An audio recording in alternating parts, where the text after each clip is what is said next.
You know, your network is not your net worth, but here's some things that do matter.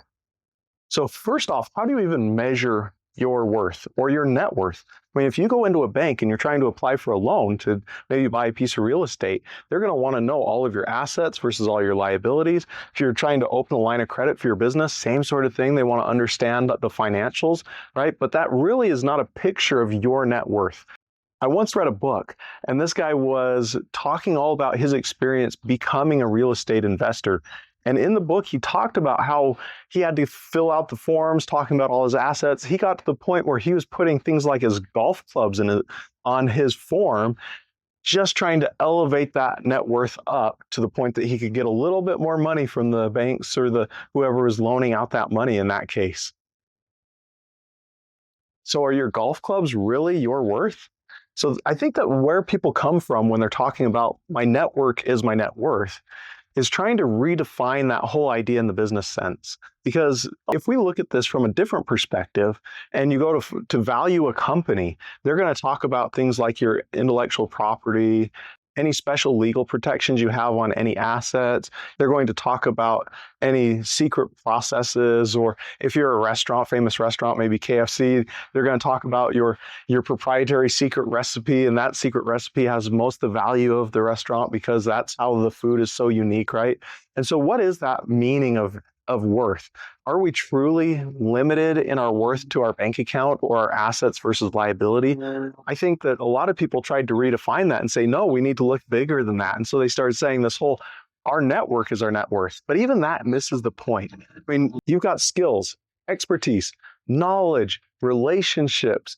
You've got all the trust that you've built up with people. All of that has value. But then even beyond that, do we as humans have value? Now, I'm not here to be philosophical or talk religion, but just that idea of what is value, what is it that our net worth is made of, is something to consider. But moving it back to the business realm again, your network is not your net worth, but it sure helps. And here's why. Everything you're going to do as a business owner or running a business, or maybe just as an employee in a business, it all comes down to providing services to other people. And the more people that you can provide those services to, the bigger your business can get. And so the bigger your network of people are, the more opportunity you have as a business to scale up.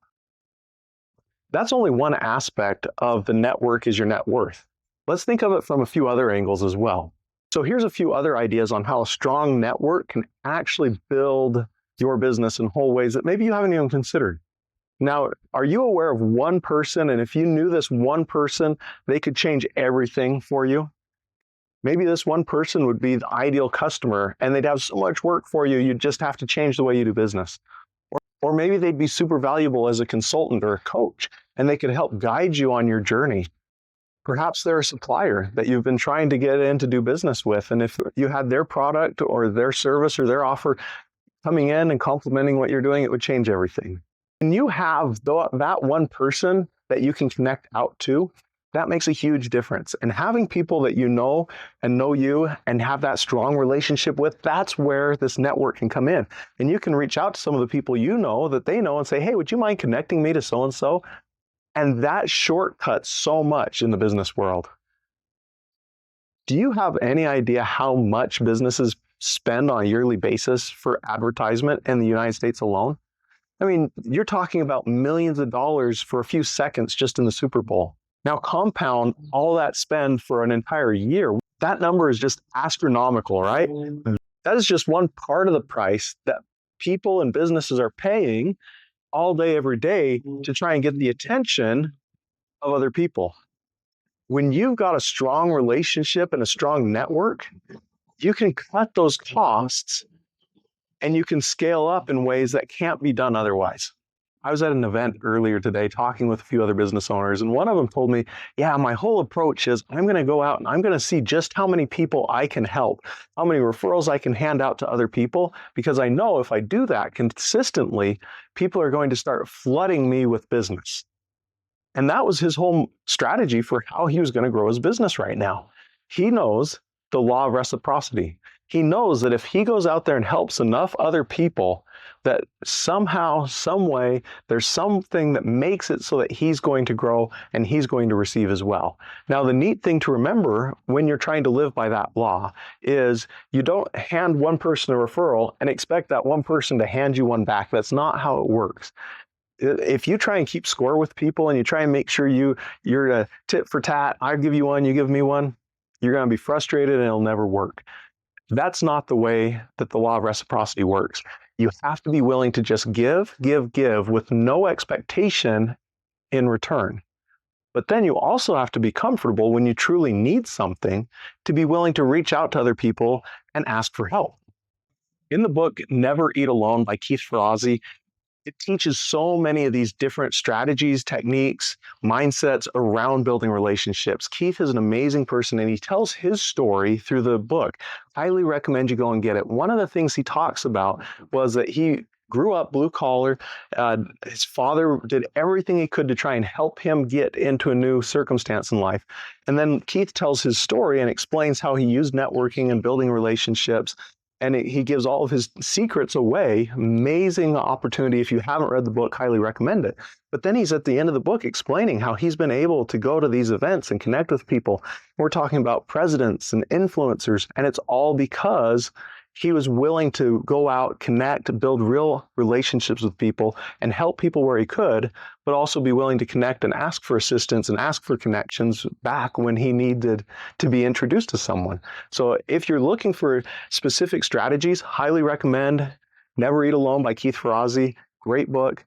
But what I wanted to pull out from that was he teaches in that book some of the same idea that the business owner I was just talking about was mentioning, where you just give to other people without that expectation of return.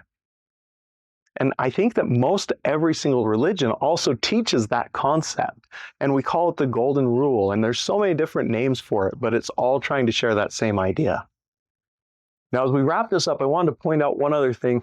If you're out there giving all day, every single day, eventually you might run out of time, right? So we have to have some balance where you still have to be operating your business and doing those things as well. And you can't spend your whole day just networking and connecting and helping other people. So make sure you have a balance. The other thing to point out is there are a few people, and I think it's a fairly small percentage, that no matter what will never give back. And I wouldn't spend too much time stressing about, oh, is this going to be one of those people? Is this going to, because if you are out there giving to the world, you will have a few that are takers, and you'll quickly, I think, identify who those kind of people are. But most people are going to appreciate what you do for them. And as at large, you're going to receive back as you give to other people. So again, your network is not truly your net worth. There's so much more to it than that. But the people that you do have a connection to, both indirectly and directly, will have a large influence over how big your business could be or how successful it could be. And that truly matters.